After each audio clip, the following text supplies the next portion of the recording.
Hello guys, Sue Jerry speaking. Welcome to Bedtime Stories, episode number 181. Today read you we'll go a book about the Statue of Liberty. Excuse me, I spoke anyway. So let's read it down, shall we? So we got for us. We'll go a book about the Statue of Liberty by Jen Arena, illustrated by Vinia Garfolia. I hope that's the last name. Anyway. The editors would like to thank the National Park Service and the Park Rangers, the Statue of Liberty National Monument, for assistance in preparation of this book. Copyright 2018, all rights reserved. Anyway, makes sense in any way, so there you go on that. Anyway, this Statue of Liberty is one of America's most famous landmarks, okay? Makes sense in any way. But 1865, more than 150 years ago, okay? The statue was nothing but more than an idea, okay?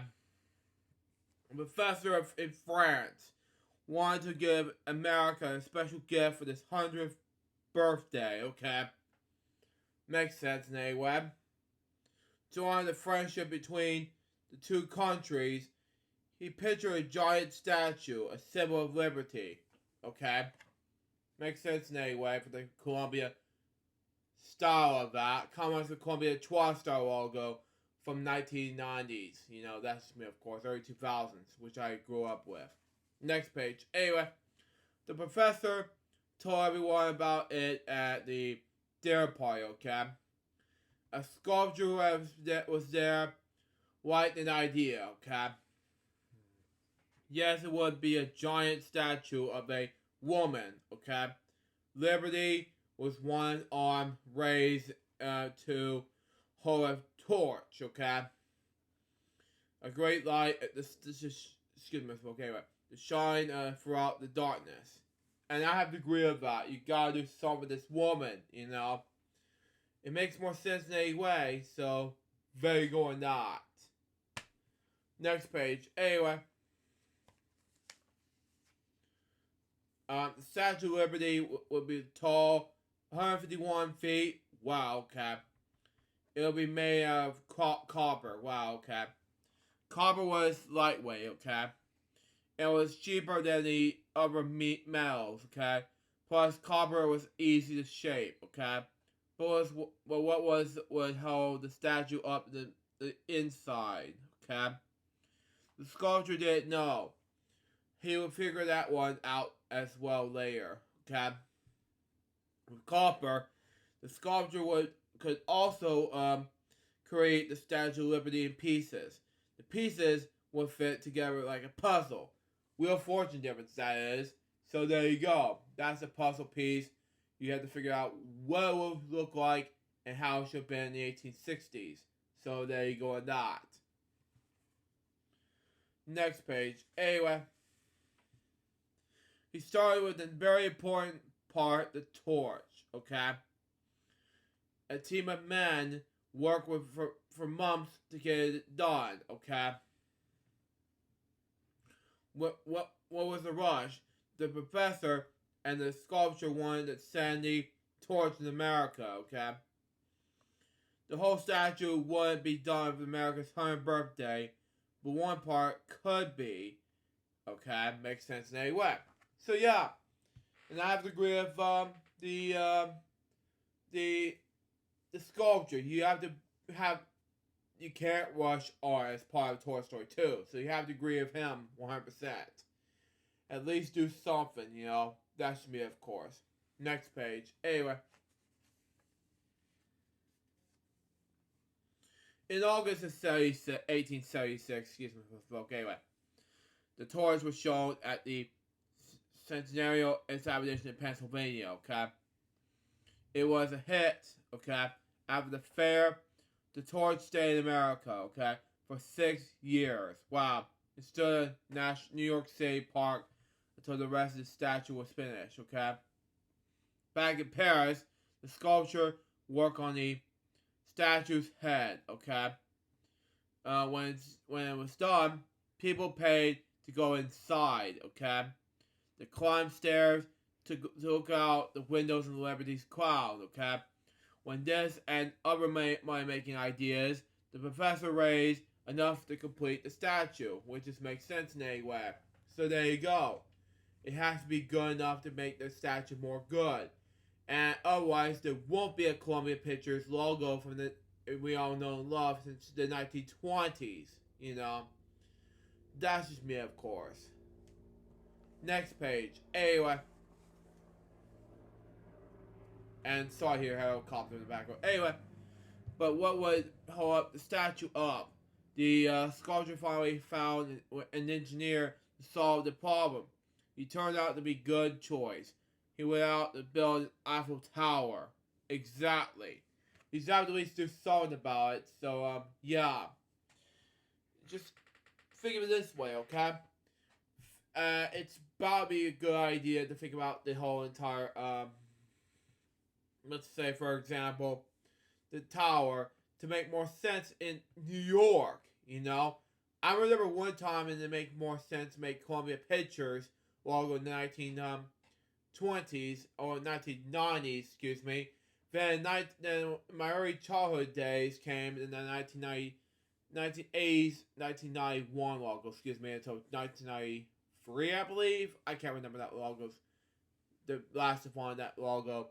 But then all of a sudden, they changed it to Columbia Pictures logo we know and love.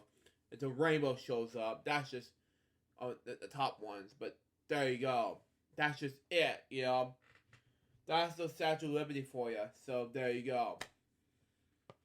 Ow. Next page. Anyway, for the Statue of Liberty, the engineer made a framework of the iron, beams, and bars. The framework was strong but not stiff, okay? It would flex its high winds, okay?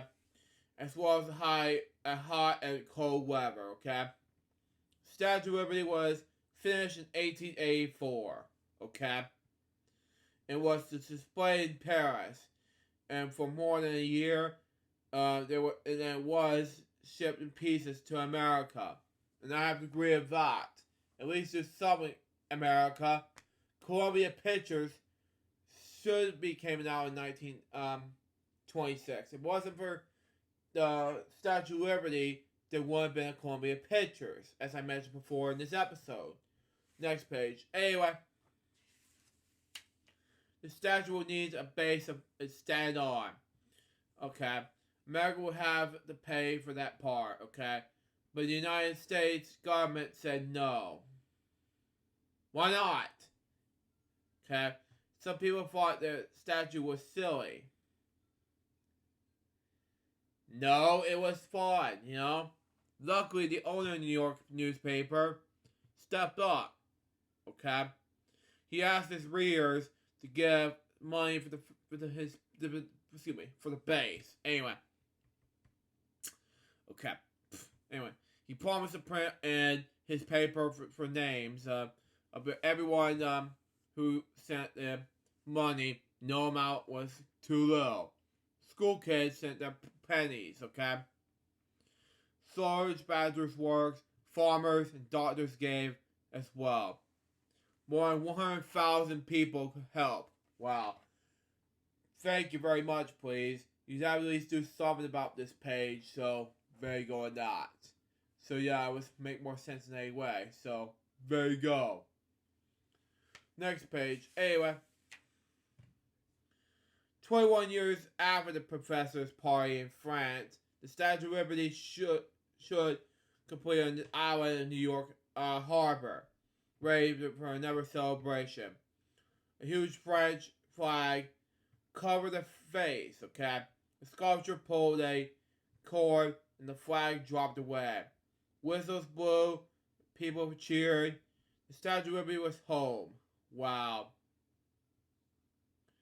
Okay, for those of you people in France out there, I was very speechless. You know, I was like, wow. Wow. And it was good enough for people who wanted to paint it from brown to green. You just have to at least do something about this. Next page. Anyway, back then the statue was the color of a copper penny. And years went by, the river turned green.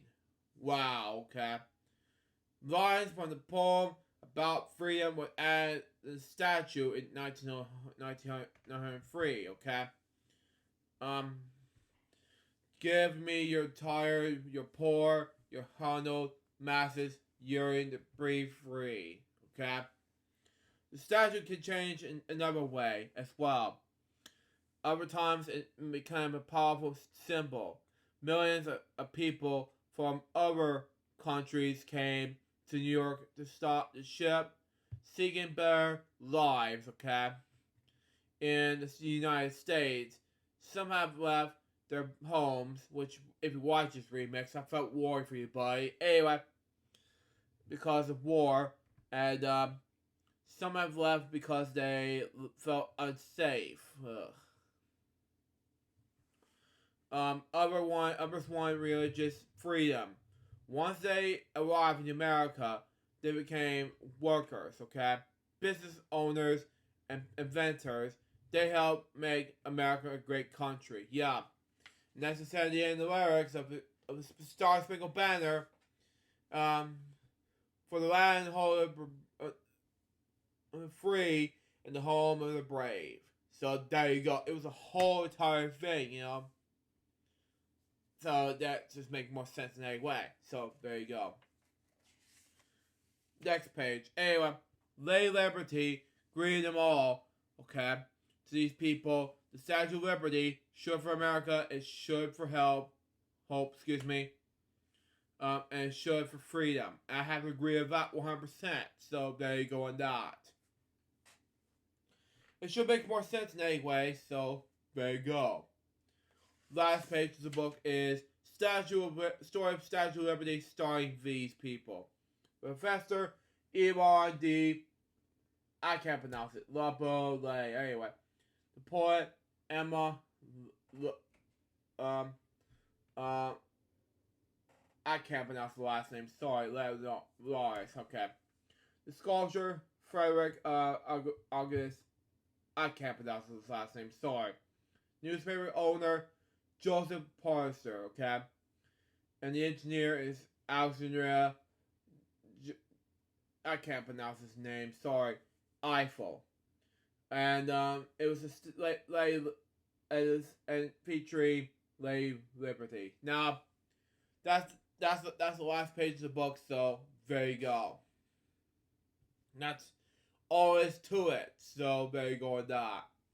So that was my little golden book about the Statue of Liberty. What I think about this book? I think it was amazing. So far, this book was a successful one to read. And that was Bedtime Stories, episode number 181. Hope you enjoy it. Stay tuned for the next one. It's going to be Bedtime Stories, episode number 182. My little golden book about Jackie Robinson. Now, excuse me, I have to go to bed and then get ready for work tomorrow. Till next time, Sue Jefferson, Bob, peace out, baby. Good more Bedtime Stories episodes, guys, pursue. Till Wednesday, out. See ya.